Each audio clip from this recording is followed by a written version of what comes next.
Sir, பாட்டாளி மக்கள் கட்சி ஆரம்பித்து 40 ஆண்டுகளாகும். அந்த 40 ஆண்டுகளாக அவங்க இடஒதுக்கீடு கேட்டு போராடி தோல்வி அடைஞ்சிட்டாங்க. அதில் உங்கள் அப்பாவும் இருந்திருக்காங்க. அதனால் உங்களுடைய நிலைப்பாடு இப்போ என்னவாக இருக்கும்?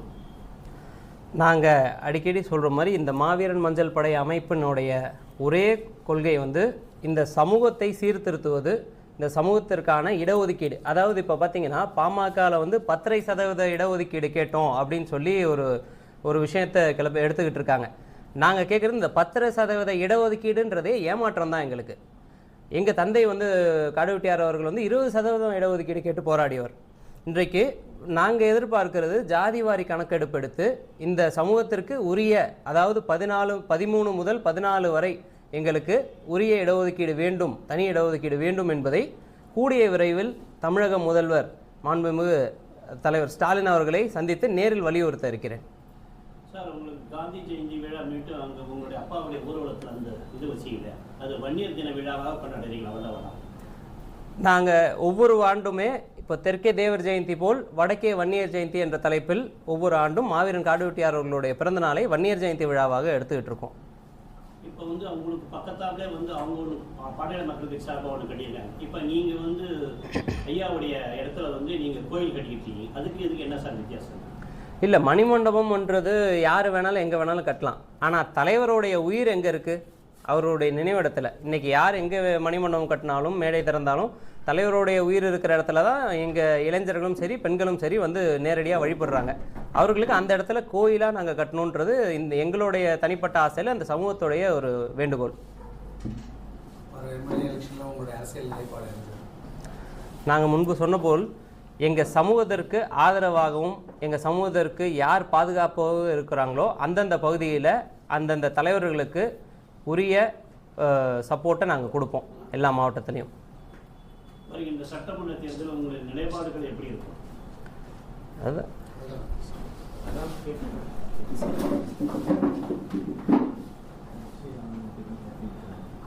வந்து பாட்டாளி மக்கள் கட்சிக்கு அடுத்ததாக உங்களை நம்பியிருக்காங்க, அப்பாவை நம்பியிருக்காங்க. நீங்கள் வன்னியர் சமுதாயம் வந்து பல விதமாக பிரிந்திருக்கிறது. இந்த பல விதத்தை பிரிக்கிறதுக்கு நேற்று நீங்கள் மீட்டிங்கில் பேசும்போது எந்த கட்சியில் வேணாலும் இருங்க, ஆனால் நம்ம சமுதாயம் முழுமையாக இருக்கணும் அப்படின்னு சொல்லி. இது மட்டும் இல்லாமல் ராமதாஸ் ஐயாவுக்கு உங்கள் அப்பாவுடைய தலைமையில் தான் அந்த காலேஜே கட்டி கொடுத்தீங்க. அந்த காலேஜ் இப்போ அவங்க கை பக்கம் போயிடுச்சு. அதை பற்றி உங்களுடைய கருத்துக்கள் சார்? முழுசாக சொல்ல போனால் காடுவெட்டியார் அவர்கள் என்பது வந்து அவர்கள் வந்து பாமகவோ இல்லை வன்னியர் சங்கமோ அப்படின்ற ஒரு சின்ன வட்டாரத்துக்குள்ளே நாங்கள் குறுக்க விரும்பலை. தலைவர் வந்து அனைத்து சமூக பெண்களுக்கும் அனைத்து சமூகத்திற்கும் ஒரு பாதுகாவலராக போராடக்கூடிய ஒரு நபர் தான் காடுவெட்டியார். இன்றைக்கி பார்த்தீங்கன்னா அதுக்கு எடுத்துக்காட்டாக முதல் முறையாக காடுவெட்டியில் அவர்கள் சொந்த கிராமத்தில், அவர் பிறந்த கிராமத்தில் இரட்டை கொலை முறையை வந்து ஒழிச்சிருக்கார் காடுவெட்டியார். அதுபோக தலித் சமுதாயத்தினரை கோயிலுக்குள்ளே விடக்கூடாது அப்படின்னு சொன்ன இடத்துல மாலை போட்டு கூப்பிட்டுட்டு போய் கோயிலில் சாமி கும்பிட வச்சுருக்காரு நம்ம தலைவர் மாவீரன் காடுவெட்டியார். எங்கே வந்து இதே குடிதாங்கியில் வந்து பிணத்தை எடுத்துகிட்டு போகக்கூடாது அப்படின்னு சொல்லும்போதும் அங்கேயும் காடுவெட்டியார் வந்து செத்ததுக்கப்புறம் அது பிணம் அப்படின்னு சொல்லி நம்ம வன்னியர் வாழ்கின்ற பகுதியில் அந்த தெரு வழியாக வந்து எடுத்துகிட்டு போனாங்க. இது போன்ற அனைத்து சமூகத்திற்கும் அவருடைய அனைத்து சமூக பாதுகாப்புக்காகவும் போராடிய ஒரு தலைவர் மாவீரன் காடுவெட்டியார். அவர்களை வந்து இந்த பாமக வன்னியர் சங்கம் அப்படின்ற ஒரு சின்ன இடத்துக்குள்ளே குறுக்கிறது வந்து எங்களுக்கு வருத்தமாக இருக்குது. தலைவர் வந்து எல்லாராலையும் ஒரு போற்றப்படக்கூடிய, எல்லாரும் அன்பு வைக்கக்கூடிய ஒரு தலைவர். நீங்கள் சொல்கிற மாதிரி இந்த வன்னியர் கல்வி அறக்கட்டளை அப்படின்ற விஷயம் நான் சொல்லியிருக்கேன், இதுக்கு முன்னாடி சொல்லியிருக்கேன் பல மேடைகளில். காடுவெட்டியிலிருந்து பல 100 இளைஞர்களை கொண்டு பல வாகனங்களை கொண்டு அங்கே பல மாதங்கள் இருந்து அவர்களுடைய உழைப்பை எடுத்து அந்த இடத்தை உருவாக்கி பல வன்னிய சமூக இளைஞர்களிடம் பணம் திரட்டி ஒவ்வொருத்தரும் ஒரு செங்கலாக கொடுத்து கட்டப்பட்ட இந்த காலேஜில் இன்றைக்கி நம்ம சமூக இளைஞர்களுக்கு ஒருத்தருக்கும் 80,000லேருந்து 1,00,000 டொனேஷன், சொந்த சீட்டு. நீங்கள் என்ன கேட்குறாங்க, இன்றைக்கி பாமகவில் இருக்கிற, அதாவது அன்புமணி அவர்களுடைய தலைமையில் இருக்கிற பாமக நிர்வாகிகள் எல்லாரும் கேட்குறது என்னென்னா, இடஒதுக்கீடுக்கு எதிராக இருக்காங்க திமுக, அவர்களை வந்து அழைத்து வந்து நீங்கள் செல்ல திறந்துட்டீங்க, அவர்களை வந்து அழைத்து நீங்கள் மரியாதை செய்ய வச்சுட்டீங்க அப்படின்னு. நான் என்ன கேட்குறேன், பாமக வந்து நீங்கள் வச்சிருக்கிற ஒரு காலேஜ், உங்களுடைய சொந்த கல்வி அறக்கட்டளையில் எத்தனை பேருக்கு வன்னியர்களுக்கு சீட்டு கொடுத்துருக்கீங்க? ஒன்று. இன்னொன்று, யாருக்கு இலவச சீட்டு கொடுத்துருக்கீங்க? டொனேஷன் இல்லாமல் எங்களுடைய சமுதாய இளைஞர்கள் எத்தனை பேர் உங்கள் காலேஜில் படிக்கிறாங்க? இதை சொல்லிவிட்டு நீங்கள் வந்து கேட்குற கேள்விகளுக்கு நாங்கள் வந்து உங்களுக்கு நேரடியாக ஒரு மேடையில் நாங்களே பதில் சொல்கிறோம். ஏன்னா இன்றைக்கி பார்த்தீங்கன்னா 2 நாட்களாக வந்து திமுகவுடைய அமைச்சர்கள் வராங்க, அதிமுகவுடைய அமைச்சர்கள் முன்னாள் சட்டமன்ற உறுப்பினர்கள் வராங்க அப்படின்ற மாதிரி ஒரு விமர்சனங்களை முன் வச்சுக்கிட்டு இருந்தாங்க ஒரு சில இளைஞர்கள். அவர்களுக்கு நான் வந்து ஒரு சில விஷயங்கள் சொல்லிக்கொள்ள விரும்புகிறேன். இது வந்து முழுக்க முழுக்க உங்களுடைய கட்சி நிர்வாகிகள் தேவையில்லாமல் உங்களை ஒரு அரசியல் புரிதல் இல்லாமல் ஒரு இளைஞர்களை தவறான வழியில் சித்தரிக்கிறாங்க, எடுத்துகிட்டு போயிட்டுருக்காங்க. அதாவது இன்றைக்கி இடஒதுக்கீடுன்னு சொன்னால் இந்த இடஒதுக்கீடுக்காக திமுக என்ன செஞ்சது, அதிமுக என்ன செஞ்சதுன்றதை தாண்டி பாமக உண்மையிலேயே என்ன செஞ்சது, இதுதான் என்னுடைய கேள்வி இந்த இடத்துல. பாமகவில் வழக்கறிஞர் பாலு அவர்கள் இருக்கார். இன்றைக்கி இந்த வழக்கு தொடர்க்கும் இந்த திமுக இடஒதுக்கீடு வழக்கில் முக்கிய ஒரு நிர்வாகி அவர் பாலு அவர்கள் வந்து உச்சநீதிமன்றம் வரைக்கும் சென்றிருக்காரு. அவர் வந்து சரியான ஆவணங்கள் அங்கே கொடுக்காம அவருடைய வேலையை சரியாக செய்யாமல் இந்த வழக்கில் பல மாற்றங்கள் நடந்தது எல்லாருக்கும் தெரிஞ்ச விஷயம். ஆனால் இன்றைக்கி நேத்தி அவருடைய பதிவு ஒன்று போட்டிருக்காரு. திமுக வந்து இடஒதுக்கீடுக்கு எதிராக இருக்காங்க, அவங்கள வந்து நீங்கள் தலைவருடைய இடத்துக்கு வர வச்சிருக்கீங்க அப்படின்னு சொல்லி பாலு அவர்கள் வந்து ஒரு பதிவு போட்டிருக்காரு. நான் என்ன கேட்குறேன், நீங்கள் உங்களுடைய வேலையை சரியாக செஞ்சுருந்தா இன்றைக்கி இடஒதுக்கீடு என்றைக்கும் நமக்கு கிடச்சிருக்கும். அதனால் வழக்கறிஞராகவும் உங்களுடைய வேலையை நீங்கள் சரியாக செய்யலை, ஒரு அரசியல்வாதியாகவும் வந்து ஜெயங்கொண்டம் சட்டமன்ற தேர்தலில் நீங்கள் போட்டியிட்டீங்க, உங்களை தோல்வி அடைய செஞ்சது மாவீரன் மஞ்சள் படையும் சரி திமுகவும் சரி இந்த தோல்வி அடைய சொல்லி வீட்டுக்கு அனுப்பிச்சி விட்டோம், அது வேறு கதை. உங்களால் அரசியல் ரீதியாகவும் வந்து மக்கள் உங்களை ஏற்றுக்கலை, உங்களுடைய வேலையவும் நீங்கள் ஒழுங்காக செய்யலைன்னும் போது நீங்கள் வந்து பிறரை குறை சொல்கிறதுக்கு நீங்கள் ஏற்புடையவர்களாக இருக்க முடியாது. இப்போ உங்களுடைய அப்பா இறந்ததுலேருந்து பாட்டாளி கட்சிக்கும் உங்களுக்கும் முரண்பாடு ஏற்பட்டிருக்கு. முரண்பாடு ஏற்படுத்துறமே நீங்கள் தனிமையாக இருந்து ஒரு சாதிகள் ஒரு வெறியோடு இருக்கீங்க. பட் உங்களுடைய தலைமையில் கட்சி உருவாக்க வாய்ப்புகள் இருக்கும். இல்லை, நாங்கள் வந்து எங்களுடைய நோக்கம் வந்து கட்சின்றது எங்கள் நோக்கம் கிடையாது. நான் வந்து ஐயா மாதிரி இன்றைக்கி திராவிட கட்சிகளோட கூட்டணி போனால் சவுக்கால் அடிங்க தாயோட உறவு வைக்க சமம்னு சொல்லிட்டு மாற்றி செய்கிற ஆள் நான் கிடையாது. எங்களுடைய கொள்கை இட்ஸ் க்ளீன்.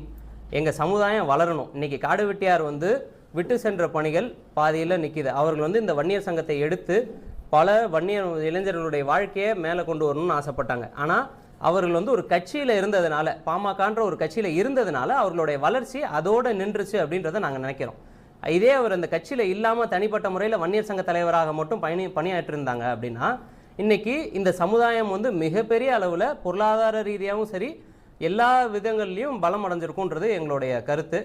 அந்த பணிகளில் நாங்கள் வந்து இந்த அமைப்பு மூலமாக செய்யணுன்றது தான் எங்களுடைய ஆசை. எங்களுடைய இளைஞர்கள் நல்வழிப்படுத்தணும், எல்லாருக்கும் வேலை வாய்ப்பு கொடுக்கணும், சமுதாயம் வந்து பொருளாதார ரீதியாகவும் கல்வி ரீதியாகவும் மேம்படணும். இதோடைய கொள்கைகளை தான் நாங்கள் அனைத்து கிராமங்களையும் எடுத்து செஞ்சுட்ருக்கோம். அதனால் கட்சின்றது இப்போதைக்கு எங்களுடைய நோக்கம் கிடையாது. எங்கள் சமுதாயத்துடைய பாதுகாப்பும் வளர்ச்சியும் மட்டும்தான் இப்போ மாவீரன் மஞ்சள் படையோட நோக்கம். எதிர்காலத்தில் வந்து எதிர்காலத்தில் வந்து நீங்களும் பாட்டாளி கட்சி வாய்ப்புகள் இருக்குமா, இல்லை அவங்களுடைய கொள்கை பிடிச்சி நீங்கள் எடுத்து ஒன்று போகிறது வாய்ப்பு இருக்குமா? இல்லை, நான் தான் முன்னாடியே சொன்னேன், நம்ம வந்து பாமகவுடைய கொள்கைகள்ன்றதை தாண்டி என்ன கொள்கை இருக்குன்னு நினைக்கிறீங்க நீங்கள்? முதல்ல அதுக்கு நான் வந்து உங்களை ஒரு கேள்வி கேட்குறேன். பாமகவுடைய கொள்கை என்னன்னு நினைக்கிறீங்க? அப்படி இருக்கும்போது நீங்கள் தனியாக கட்சி ஆரம்பிச்சு போயிடலாம். இல்லை, அதை தான் சொல்கிறேன், என்னுடைய சமுதாயத்துக்காக நான் போராடிட்டு இருக்கேன். இன்றைக்கி நான் அனைத்து சமுதாயத்திலையும் எங்களுக்கு வந்து நண்பர்கள் தோழர்கள் இருக்காங்க. இருந்தாலும் என்னுடைய சமுதாயத்துடைய விடுதலைக்காக நான் போராடிட்டு இருக்கேன்னும் போது இதை அமைப்பு ரீதியாக எடுத்துகிட்டு போனால் தான் சரியாக இருக்கும் அப்படின்னு எங்களுக்கு தோணுது. நீ பாமகவுடைய கொள்கை பார்த்தீங்கன்னா சமூக நிதின்னு நீங்கள் சொல்கிறீங்க. இடஒதுக்கீடுன்ற ஒரு விஷயத்தை மட்டுமே வச்சு 30 ஆண்டு காலம் அரசியல் செய்து அப்பாவி மக்களை ஏமாற்றி வந்துகிட்டு இருக்காங்க. இன்னமும் தலைவர் இறந்த பிறகும் 7 ஆண்டு காலமாக வந்து அவங்க மக்களை ஏமாற்றிக்கிட்டு தான் இருக்காங்க. அப்பாவி இளைஞர்களை தூண்டி விட்டு இந்த மாதிரி சின்ன சின்ன இடத்துல சில சலசலப்புகளை ஏற்படுத்துறது, அவங்களுக்கு கீழே இருக்கிற மக்களை கொடி பிடிக்கவும் கோஷம் போடவும் மட்டுமே வச்சுக்கிட்டு இருக்காங்க. சனத்திறப்பு விழாவில் வந்து அதிகமான முறையில் கோஷங்கள் போட்டு எதிர்ப்பு தெரிவித்தாங்க. அது நீங்களே சொன்னீங்க, பாட்டாளி மக்கள் கட்சியிலேருந்து வந்து நண்பர்களாக செய்யலாம், எந்த கட்சியில் வேணாம் அப்படின்னு. ஆனால் நம்ம ஒரே சமுதாயம் சொன்னீங்க, அதை வந்து எல்லாருமே வரவேற்றாங்க. ஆனால் ரோட்டில் வந்து மிகப்பெரிய ஒரு போராட்டத்தை பண்ணாங்க பாட்டாளி மக்கள் கட்சி. ஏன்னா நீங்கள் பாட்டாளி மக்கள் கட்சிக்கு அழைப்பு கொடுக்கல என்ற ஒரே ஒரு காரணத்துக்காக அப்படின்னு அவங்களே சொல்லுவாங்க. பாமகவுடைய முன்னாள் மாவட்ட செயலாளர் திரு ரவி அவர்கள் வந்திருக்காங்க. அந்த இடத்திற்கு வந்து மாலை அணிவித்து மரியாதை செலுத்தியிருக்காங்க. மற்றும் பாமகவில் இருக்கிற 100க்கும் மேற்பட்ட இளைஞர்களும் முன்னாள் நிர்வாகிகளும் வந்து அந்த இடத்துல கலந்துக்கிட்டு இருக்காங்க. இதில் அழைப்பு கொடுக்கலன்றதில்லை. மூத்த பிள்ளை அப்படின்னு சொல்கிற ஒருத்தர், என்னுடைய அண்ணன்னு சொல்கிற ஒருத்தர் அந்த இடத்துக்கு அழைப்பு கொடுத்து வர வேண்டிய அவசியம் கிடையாது என்று நான் நினைக்கிறேன். அவர்களுடைய பிள்ளைக்கு அவங்க தான் அந்த இடத்துல முன்னாடி நம்ம பிள்ளைக்கு செலவு வச்சுருக்காங்க, நம்ம போய் முன்னாடி நின்று எடுத்து செய்யணும் அப்படின்ற நோக்கம் அவங்களுக்கு தான் இருக்கணும். அப்போ அங்கே எங்கே இருக்குது அன்பு? அப்போ அரசியல் லாபத்திற்காக மட்டும்தானே காடு வெட்டியாரை பயன்படுத்துனீங்க. இதுவே வெளிப்படையான தெரியுதுல்ல எல்லாருக்கும். வன்னியர் சங்கம் இருக்கு, அது காடுவெட்டியார் இருந்தப்ப வலுவாக இருந்தது. இப்போ அருள்மொழி இருக்கிறப்ப, மூத்த அருள்மொழி இருக்கிறப்ப அது எப்படி உங்களுக்கு நோக்கம் எப்படி பார்வை எப்படி? இன்னைக்கு வன்னியர் சங்கம் எங்கெங்க இருக்கு? ஒரே வார்த்தை அவ்வளோதான். வன்னியர் சங்கம் எங்கே இருக்கு? இருக்கிறதே தெரியலல்ல. வன்னியர் சங்கம் இருந்திருந்தா இன்னைக்கு மஞ்சள் கொள்ளையில் நடந்த கலவரத்திற்கும், பரங்கிப்பேட்டையில் நம்ம பாமக நிர்வாகி அந்த பெண்ணுக்கு நடந்த அநீதிக்கும், கிருஷ்ணகிரியில் நடந்த அந்த இளைஞருக்கான அநீதிக்கும், இன்றைக்கி ராணிப்பேட்டையில் நம்ம பையன் ஒருத்தனை எரிச்சு கொண்டு அந்த அநீதிக்கும் மிகப்பெரிய போராட்டம் தமிழ்நாடு முழுக்க வெடித்திருக்கும். இதுக்கு சட்ட ரீதியாக ஒரு மிகப்பெரிய எதிரடி கொடுத்துருப்பாங்க.